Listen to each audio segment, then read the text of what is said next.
Good evening, everyone. My name is Albert. This is Chris, and we're Team Alpha.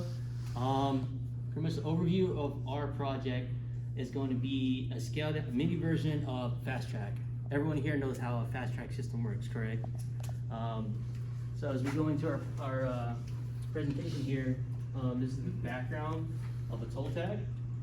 So pretty much gist of the toll tag is it uses electromagnetic RFID electromagnetic fields to identify and track data. So the Fast Track Express lanes, the toll tags allow commuters to receive toll discounts for carpooling their motorcycles, as everybody knows, so you don't have to pay that. Well, now it's a $7 fee, now it's going up, so you don't have to pay that. It varies during different times of the day depending on the traffic. Correct.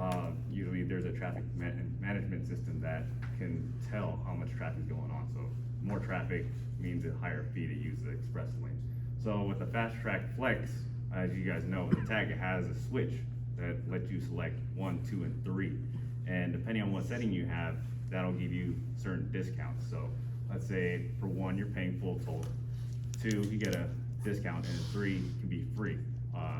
You know, depending if you have a high occupancy vehicle, which HOV stands for, and or a motorcycle. So let's go on to the next slide. So there's a lot of components to the express lane, but the main component that we wanted to focus on, which is something that you guys see every day. If you guys ever commute on 580, I'm pretty sure you guys have seen this all the time, is the beacon, the enforcement beacon. So the enforcement beacon is a visual display that CHP will use to basically verify whether or not people are using it properly, if they're paying the proper tolls, you know, or if they're committing toll evasion and whatnot. So the most common form is basically a 3-light display. So 880 is a little bit different. You have 2 different companies that basically make those express lanes depending on who the person is contracted. So Transcore being for 880, they have a whole different beacon setup. But 580 is more the version that we're focusing on, which is made by GAP's Tripicon. So before anything was built, this was kind of an overall proposal that was made by Alameda County. This was for the 680 project, and basically you got your violation enforcement system, your camera and light, you got your sensor that basically senses the RFID tags within that zone. But our project is mainly focused on the beacon over here. So there's a little bit different variation. Obviously it doesn't look like that in the finished product. For any of the express lanes, 680, 880, 580, you don't see any of that. It's very different, but pretty much it serves the same function.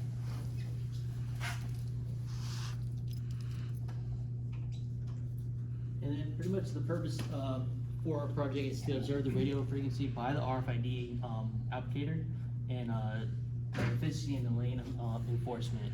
We just want basically to demonstrate its uses and its effectiveness in lane enforcement.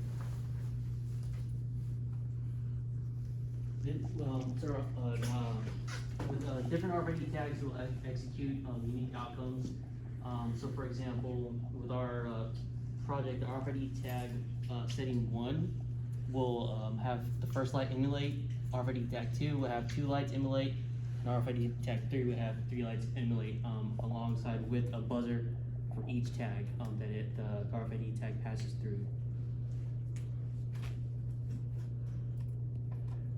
So the procedure, basically what we wanted to do, just to basically test this method, basically have 3 unique RFID tags that we're going to use. Each tag will be passed and propelled through a little motorized booster, basically a Hot Wheels track, so we'll demonstrate. Each tag is mounted to a different car. So we wanted to test these, 50 passes each, so we're really testing to see cause and effect, see if it's reading it accurately, and if it's reading it completely, so if there's no failures to read. Results are still pending. Obviously, we have to get the kinks out of the system, make sure we got all the variables out before we can actually test. So the results are still on the way.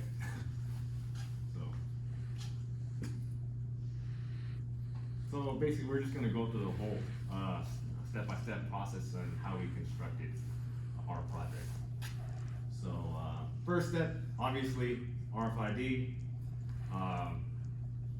No previous experience with Arduino, anything like that. This was all new to us, so this was definitely a learning curve.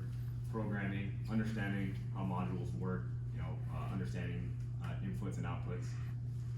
So basically, what we're doing here, this is just prototyping. So what we were doing, we were just fiddling with the program, just assigning our inputs and outputs, and then we're testing the program using LED and a relay. So getting the RFID tag to trigger LED was our main goal, and this is basically what happens when you pass an RFID tag. And yeah, that was our main LED right here that we were trying to light up. Yep. And that's our whole mess of wires and whatnot. So with the hot wheel booster for our track, we try to modify it. Because one of the issues that we were running with is that the original booster was making the cars go way too fast, and it wasn't reading through the RFID tag, so it wasn't picking up any of the readers or anything like that. So we went ahead and modified it. We put a potentiometer on there to slow down the booster.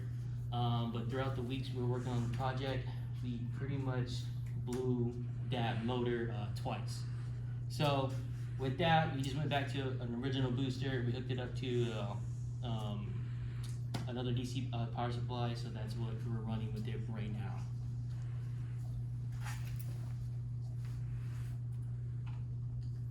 Yeah, this is just us just assigning inputs and outputs. We're just messing with the ladder diagram using CCW. So this is just basically hooked up to our beacon, which is right here. So what we wanted to focus on is just focusing on the illumination sequence of the beacon. So making sure that RFID 1 will light LED 1, and RFID 2 will light up 1 and 2, and RFID 3 will light up 1, 2, and 3. We didn't want it to be out of sequence, and we basically have it aesthetically unpleasing. So we didn't want RFID 2 to trigger 1 and 3 and then have a big gap over here. That's not what we wanted. We just wanted to make it pleasing. Typically, you're working with projects, obviously, your customer, those things matter to them. So you definitely don't want to do that, especially if it's a multi-million-dollar project. So yeah, once we got that everything tested, we tested the circuitry for function. We made sure that the ladder diagram was working, or the ladder logic was working just fine, and everything was in sequence. So basically, we just began our construction. So everything here made from scratch. No parts were bought as a kit. Everything was kind of assembled basically off of our imagination. So just trying to make it look similar to what you would see in some highways. So we got conduit elbows running over here. We got a little conduit body kind of serving as a junction box over here. We have mending plates used to mount everything. Basically what they call that apparatus on the freeway, they call it a trapeze. So we got as close as we could, realistically, dealing with the modules that we have, just to make it work. So got that. We had to make our own custom wire harness, and we had to terminate each wire. After that, pulling everything through over here and running them to the appropriate modules. And basically that's our finished product over here. So we got wires running through here into the junction box, and we got 3 outlets, one coming to the beacon, one coming to the buzzer, and one coming to the RFID sensor. And this is pretty much just an overview of our box as we were going through the weeks. Just a progression. This is us testing it in the classroom, pretty much with nothing mounted.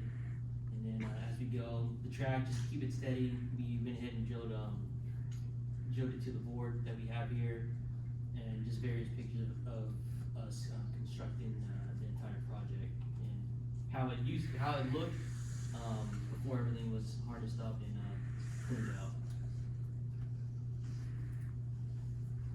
So basically, one of the issues we ran into when we put everything together, huge issue obviously, the main component, RFID sensor wasn't reading any of the tags.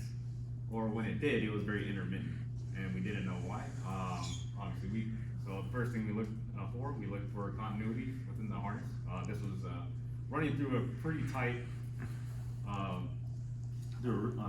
path. So the original harness was made from 22 gauge, which is really thin, and obviously pulling it through with a lot of tension and moving it back and forth quite a bit. You never know, you've got the short. But testing it with the multimeter, we did have continuity, so that wasn't an issue. So we move on to the next step, which we had the help with of Mr. Nabil. He looked through our program. So he basically looked at our program, cleaned it up a little bit, and then tried that. And the program worked, but we still had the same issues. It was still functioning intermittently. So at that point, we pretty much ruled out that it was going to be a hardware issue. And by luck, we found out that it was something simple. You want to go for the first picture? So this area circled in red is the problem that we had. So basically the screw was touching this component right here, which I believe is an oscillator. So that basically makes the circuit function with a certain frequency. And we had a metal screw and touching this part of the circuit, which I guess caused it to not work properly. So whenever RFID passed, it just wouldn't read at all. So easy fix, we just replaced those screws with nylon screws. So no metal to metal contact whatsoever. And that basically solved our issue. So this is our program. Basically, this is the raw version of our program. This isn't the one that Nabil cleaned up. His looks much cleaner, but they both perform about the same. Mine just has a little bit of extra stuff. So basically over here, we're just assigning, you want to scroll down a little bit? Over here, we're assigning our output pins over here. Going down a little bit more. The loop is basically based off an if statement, so if it reads a certain tag, it'll trigger certain outputs. So over here, let's say for RFID 1, which is setting 1 for the fast track, that's our RFID tag. So whenever it reads this tag, it'll trigger output 4. RFID tag 2 will trigger output 5, and RFID 3 will trigger output 6. And those outputs will feed into the PLC, which we'll move on to the next step. So basically, this is our ladder diagram. Super simple, nothing crazy about it, just one output for each rung, and we just have branches on rung 1 and 2. So the way that the lights work, you already know RFID 2 and RFID 3, they'll all light LED 1. They'll light at least the first LED, and then RFID 2 will light 1 and 2, and RFID 3 will light 1, 2, and 3. And for the fourth rung, that's basically for the buzzer, and every single RFID is going to activate the buzzer just to give an audible confirmation that the RFID tag is being read. So basically, yeah, our main goal is just to see cause and effect. So here's pretty much our results of what happened. So yeah, so as it goes, as you guys can see the chart on here. So LED1, RFID 1 will trigger LED1, but it will not trigger LED2, LED3, but it will trigger the buzzer. As you see, each one will trigger the buzzer. So RFID 1, LED1, RFID 2, LED 1 and 2, RFID 3, LED 1, LED 2, and LED 3.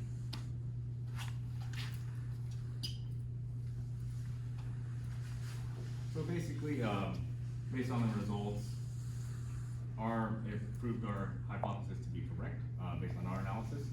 You know, RFID 1 triggered LED 1, RFID 2 triggered LED 1 and 2, RFID 3 triggered LED 1, 2, and 3.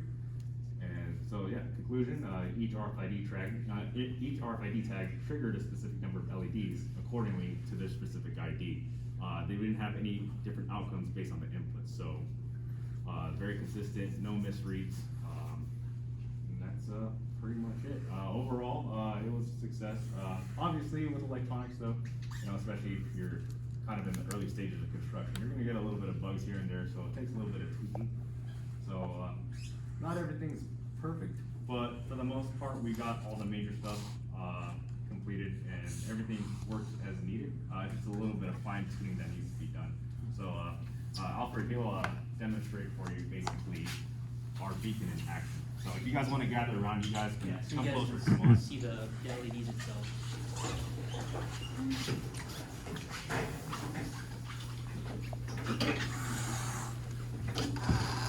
Alright, so as you run the booster, just run the card steering. You see it green LED for the signed RFID tag.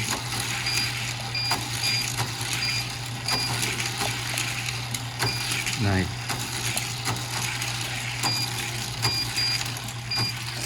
So obviously, RFID tags, there's so many different forms. The form of our RFID tag that we're using a passive RFID tag. So it's powered by the sensor, basically. There's other ones. I believe the Fast Track Flex uses an active RFID tag, so it's battery assisted. So depending on what type of reader that you have, what type of sensor, obviously the more advanced ones have a much farther range, and they tend to be a lot more powerful. So those tend to be much more reliable. Obviously, we're using hobby grade stuff, so that's going to be a little bit limited. That's why our range is so low. Obviously, if you had something more powerful, it wouldn't have to be so low; it'd be higher, just like how you would see in a real express lane. But overall, that's our demonstration. Hope you guys enjoyed it. Thank you. This is great. Yes, yes. All right.